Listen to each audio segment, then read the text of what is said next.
সেই পেশার সঙ্গে সুপরিচিত ব্যক্তি আমাদের বিধানসভার অধ্যক্ষ আদরণীয় বিভূতিমোহন দাস মহোদয়। তো উনি এবং ওনার পরিবারের উদ্যোগে ভালো একটা কাজ ওনারা শুরু করেছেন আজকে থেকে, আর সেটা হলো বায়োফ্লক্সের মাধ্যমে মৎস্য উৎপাদন এবং তার জন্য ট্রেনিং সেন্টার করা। তাতে ত্রিপুরা রাজ্যের বিভিন্ন প্রান্ত থেকে আমার মৎস্যজীবী ভাইয়েরা বা মৎস্য ব্যবসায়ী উৎসাহী নওজওয়ান ভাই বোনেরা, সেখানে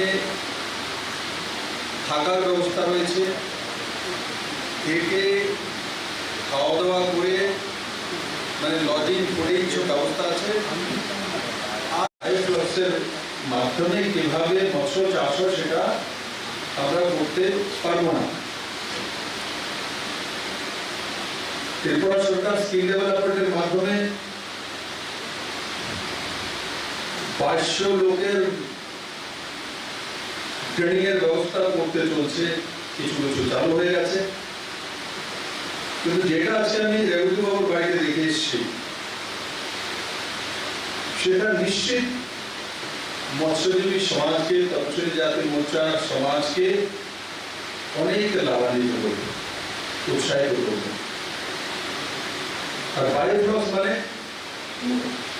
বায়ো মানে জীবন, ফ্লক্স মানে গুচ্ছ, এক গুচ্ছ জীবন। ছোট্ট জায়গা, এতটা জায়গার মধ্যে মৎস্য চাষ করা। আমরা ছোটবেলায় শুনেছি, দেখেছি,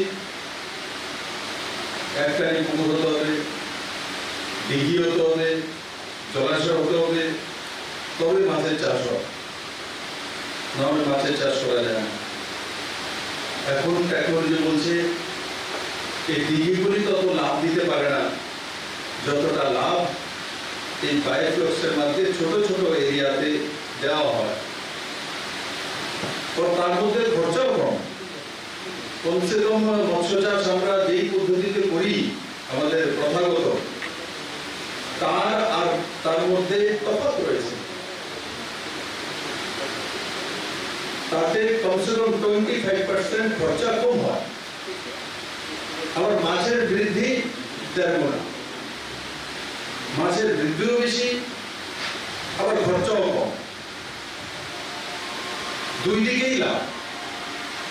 জায়গা